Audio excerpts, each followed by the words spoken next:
जय Hind to all of you.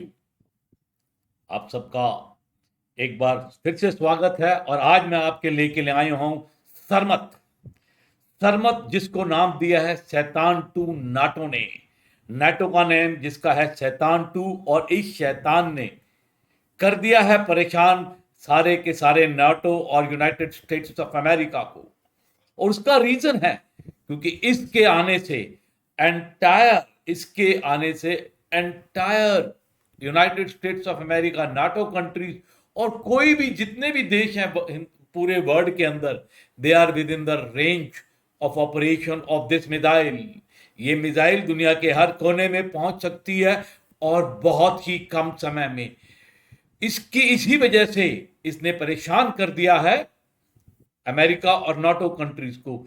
बच्चों याद रखना, ये एक MIRV है, ये एक MIRV कैपेबल व्हीकल है। MIRV का मतलब होता है multiple independently targetable re entry vehicle. ये एक बारी में एक नहीं, एक से ज्यादा मिसाइल्स लेके जाती है। It can carry more than one warhead, more than one warhead at a given time.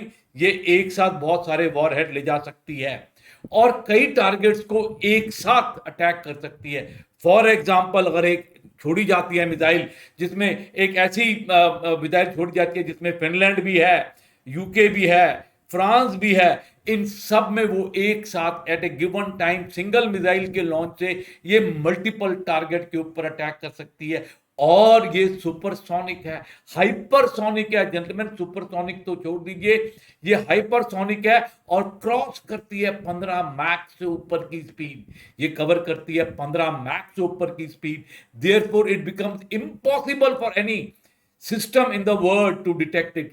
कोई भी एंटी मिसाइल डिटेक्शन सिस्टम इसको डिटेक्ट नहीं कर पाता। और एक और कैपेबिलिटी बढ़ा दी है, इसको इन्होंने इतना सेल्फ बनाया है, इसको इतना सेल्फ बनाया है, इसमें सेल्फ टेक्नोलॉजी यूज करी है कि it makes it even more difficult to detect. इसके अलावा जो इसका बूस्टर फेस है, जो इनिशियल फेस है जिसको हम बूस्टर फेस कहते हैं, जहां पे मैक्सिमल मिसाइल्स का डिटेक्शन होता है जब वो लॉन्च होती हैं, उसकी विंडो भी इन्होंने बहुत स्मॉल रखी है रशिया ने, जिससे it become even more difficult for the countries of the world to detect this incoming missile.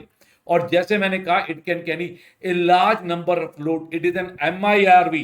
It's a MIRV. तो ये बहुत ज्यादा वारलोड ले जा सकती है। इसके वारलोड में आपको बता दूं, it is capable of carrying thermonuclear warhead also, जिनको हम हाइड्रोजन बॉम्ब कहते हैं।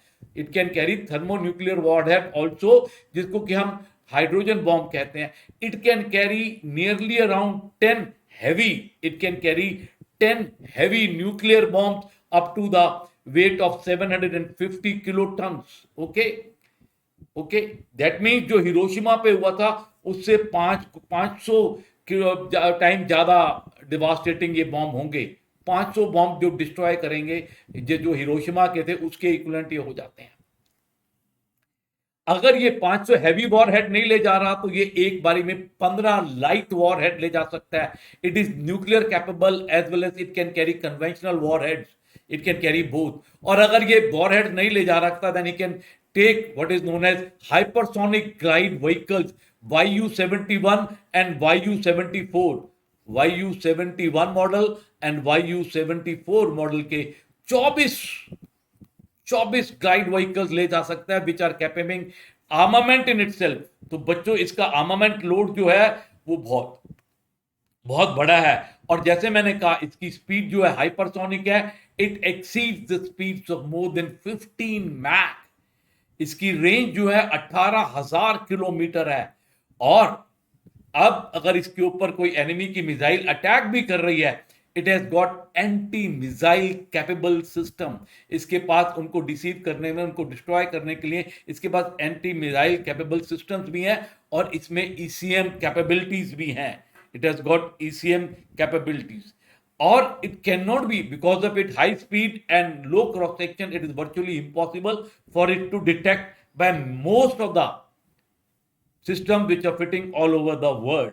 ओके, और एक बात बच्चों, ये मिसाइल जो है, इस मिसाइल की वजह से रशिया जो है today, if this is earth, this is Russia, इस मिसाइल को रशिया नॉर्थ पोल की तरफ से भी लॉन्च कर सकता है और साउथ पोल की तरफ से भी अपने एनिमी की तरफ अटैक कर सकता है।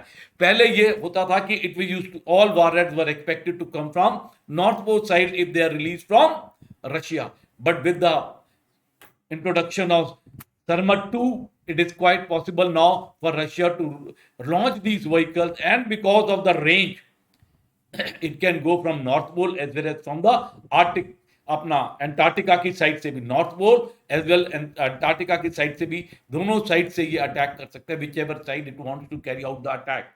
ओके, एक बात और याद रखना, इस वक्त जो रशिया है, इस वक्त जो रशिया है उसके पास टोटल जो मिसाइल्स का स्टॉक पाइल है, जो मिसाइल स्टॉक पाइल है रशिया का, वो है तकरीबन 5,999 के करीब है, somewhere near that, I think it, sorry 5,977 इसके करीब है। Okay, sorry forget this figure, जिनमें से 1,185 जो है missile, these are ICBMs, these are ICBMs, और अगर ये शैतान उसमें ऐड हो जाती है तो the number of missile added will also be adding on to the number of nuclear warhead as well as ICBMs held by Russia. So ये शैतान वाकई ही is becoming a problem, it will become a problem for America and all the NATO allies, not only for them, for any other country which doesn't have a surveillance system who can detect a fast coming hypersonic missile and engage it। तो बच्चों, Russia ने कर दिया है थोड़ा सा परेशान America को अपनी इस नई मिसाइल से, जिसका कि नाटो नेम है सैटर्न 2। इसके बारे में आप पढ़ते रहिए। 21 जून को जो पुतिन साहब थे उन्होंने बताया था कि इसका डिप्लॉयमेंट शुरू हो रहा है। That means deployment of this missile is starting in near future, that's why it's going to be a bit of a pain for America। जय Hind to all of you. इसी तरीके से मैं आगे भी आपके पास लेता आऊंगा अपने और वीडियोस। Thank you.